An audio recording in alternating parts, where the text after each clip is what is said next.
Welcome to the JAMODI podcast. We are all surrounded by amazing coaches and leaders. So let's get an inside look at not just what they do, but how they do what they do.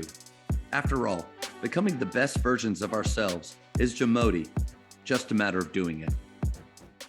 Coaches, the JAMODI podcast is powered by Ballogy. Manage and measure your players' skill development and increase accountability year-round utilizing the Ballogy app. Boost inter-squad competition with drills backed by the National High School Basketball Coaches Association, including a 40-shot Ballogy skills assessment. Please visit ballogy.com/teams for information on how you can provide this resource for your team. Coach, how many years of coaching again? Will you say that again? If you include a couple of years I coached in college, it's up there 31, 32. I don't care what profession you're in. You're in one for 30 plus years.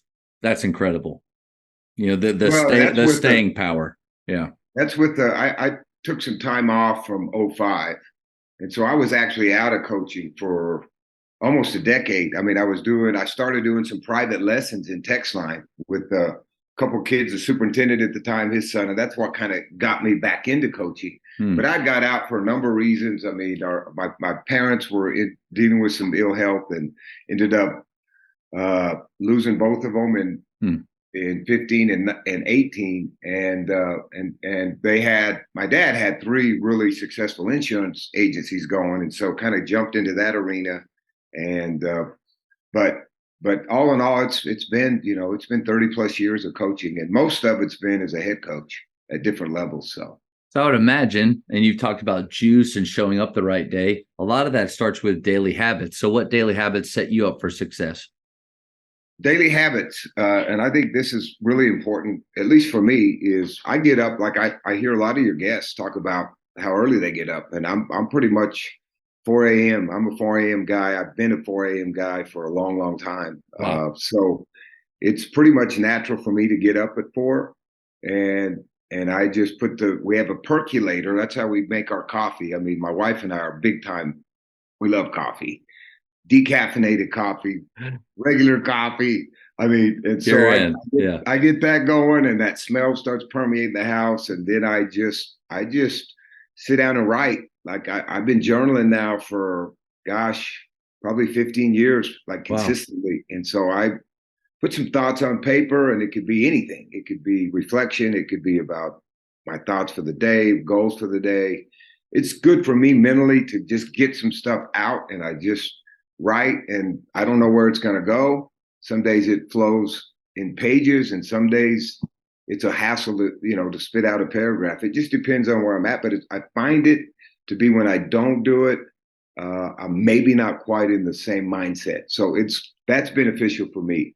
And then I spend, from like 4 to 5. That's kind of what that time is: writing, reading, praying, just some quiet time, some reflection time, some to-do list time, those kind of things. And then I'll jump right into, maybe I'll check some Twitter, a little bit of social media. I try to stay off until I at least get that part, and then I'll jump right into practice, and I'll be thinking about what we did yesterday, thinking about what we need to do today. And from like 5 to 6, generally I'll spend most of that time basketball oriented, film, just practice, making it out. I do junior high and high school, so I'll make out a junior high practice and I'll make out our high school practice.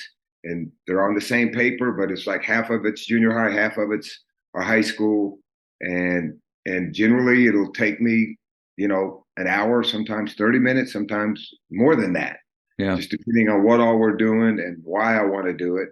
And then I turn the heater on in this little workout room I have when I get up too. So it's warm. So I go in there, and now I the last couple of years I hurt my shoulder. I have to have surgery on it. And I'm just putting it off until after the season. So I've gone more to just doing a ton of stretching. So I'll go in there from like 6 to 6:30, 6:45. Most of it now is stretching. So by that time, I'm good. Like I'm generally pretty good to go. My wife has this humongous garden. We have trees, we have chickens, we have 5 acres. So I'm watering right now. Like I'm outside watering for about a 30-minute window that I have to Yeah. calculate in. When it's 107, you got to be watering. Yeah. When it's this Yeah. hot. Yeah. And it's been hot here too, even Oh in New yeah. Mexico. Yeah. Yeah. So, Man, uh, I love hearing that. Ever since what was it, Tim Ferriss? I got turned on to him and his book Tools of Titans, and I just started to see this recurring pattern with successful people is that they had really good morning routines and just things that those patterns that they set up for themselves that, like you said, like a daily primer, like just kind of get yourself going. And I right now I'm a 5 a.m. guy, but I'm really that because we're doing some stuff before school with open gyms. That's when the gym's available. right. But there's a part of me that wants to back it up even more to get my walk in, to get a little bit more reading time in. But I'll tell you, I don't. Are you a person? You said 4 a.m. You're good, or is it a struggle, or you've always been a morning Boom. guy? Boom. Yeah. I think I'm a nighttime guy trying desperately to be a morning guy, and Yeah. it's difficult. That's tough. And I've heard you talk about, with your wife, and she likes to stay up a little later. She's not getting up at 4, right? My wife doesn't get up at 4 either, but she's pretty much game to go to bed on most nights. That's not anything going on. I mean, we're going to probably be in bed between 8:30 and 9, which, That's I that's mean, the now I'm key. back in that to 8:30, which it used to be more 9, 9:30, 10. Yeah, But now I'm actually intentionally trying to get to bed like yeah, at 8:30, 8:45, by 9 o'clock. I mean, that doesn't always happen. Like there's times obviously during the season and just with life that I may not get to bed until like midnight. yeah. Most of the time I'm up at 4. Hmm. Most of the time I'm up at 4. Just because it's that important to me and my own mindset that I get up and I put that time in for myself so to make sure I'm going to be ready. You mentioned that you coach junior high and high school. What benefits do you see in those kids getting to be around you that much? Well, by the time they get to be a freshman, they know how I click. I mean, they know kind of what's expected. And with our program being where it's at now, what's really cool is I'm starting to have like a lot more interaction with our high school kids, with our junior high kids. Like we'll start having our 8th grade kids start lifting weights with our high school kids after school. Nice. And Yeah. so there's a lot like now I keep telling our players, look, here's what you have to think. If I just walked away and didn't come back for 2 weeks, I want y'all to be doing what you're doing right now without me, helping these 8th graders, being patient with them, running practice, encouraging, high fives. Let me just evaporate and let you guys keep this going. Because the best thing would be for me to disappear and be able to watch and see that you guys aren't cutting corners. You're Yeah. still running the show because ultimately, you know this as well as I do, player-led teams are so much more stronger than a coach-led team. And so we're really getting closer to that point of there's a lot more player interaction. I mean, I bounce a lot of stuff off these guys, like especially our 3 leaders this year. I mean, I'm constantly hitting them up. What do you guys think? I mean, we have absolutes. Absolutely. I mean, there's non-negotiables, but there ain't many absolutes.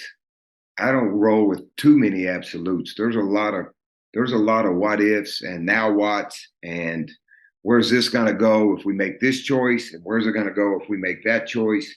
But in terms of your specific question, it's great, man. I mean, how good is it? I mean, my grandson's in 8th grade. I get to coach him, That's cool. and he's yeah. I mean, it's like it's just it's just great because I love basketball and I've coached football, been a head football coach. I've done I do all these other sports in the past, but now it's pretty much, man, I'm getting to coach hoops and we're getting to do it from the first day of school until the last day of school every day. And that's why it's like it would be really difficult to find a job better than mine. Hmm. I think as a basketball coach Yeah. and the people I work for, people like, why don't you try it? Do you ever think about going after that? Do you ever? Never even enters my mind. Like, no. Got too many other things going, but this is like an absolutely great situation for me. And I'm reading a book right now that's a great book. You might want to read it. It's called The Coaching Life. It's by Matt Kramer and Randy Montgomery, and it's more tailored toward younger coaches. It's full of information, but one of the quotes that's in there is the big time is wherever a coach is happy. And, it's a little bit different than the big time is what you make it, or other books that are out there. The big time is wherever a coach is happy. And that just sits home with me. And I feel like that's kind of the situation I'm in. Yeah, well said, man. I think you're in a good spot when jobs come available and you don't even think about it. You don't even think about putting your name in. And I've had that happen here at Faith the last few years, and where just the same, what I would think is God, the same feeling God gave me leading me here, I haven't had to go anywhere else. And until he gives me that feeling again, to go that punch in the gut that just says, you have to do this. It's just right. I'll be here and I'll just try to be faithful. And that sounds kind of like exactly where you are. Yeah, it's a great place to be. And you got some good, I saw you guys play this summer. I was like, based on what I'd heard and how you talk and how you like to play, I was like, these guys are the real deal, man. I love the way you guys play. In fact, I got to get with you and I got to get a little bit of that 3-2. Yeah, we can always do a one-on-one. I love, it's funny, from these hoops talks. I think I get to talk with guys about shooting and offense quite a bit, but yeah, the 3-2, I have had a couple of those talks, and Randall Durant, guys like him around this area that kind of came up with it. I was able to meet with him this summer and try to kind of validate, okay, I feel like I know or I understand it, but is this really what you would do? And so that was a really valuable time. So absolutely we can do that. Appreciate you saying that about our guys. We rarely pass the eye test, but man, they work really hard. I think a good goal for us coaches is to, besides being with our family, the best part of our day is when we get to be with those guys. Yeah. Because of who they are, how they work, how coachable they are, how they buy into the culture. And this team and most of my teams here at Faith, it's like that. Like we just finished it an hour ago. It's just the best time of my day. So appreciate you saying that. Yeah, you got some good ones. You definitely got some good ones. Thank you for checking out today's episode. Please take a moment to subscribe to this podcast, share it with your fellow coaches, and find us on social media for what's coming up next on the JAMODI podcast. It's just a matter of doing it.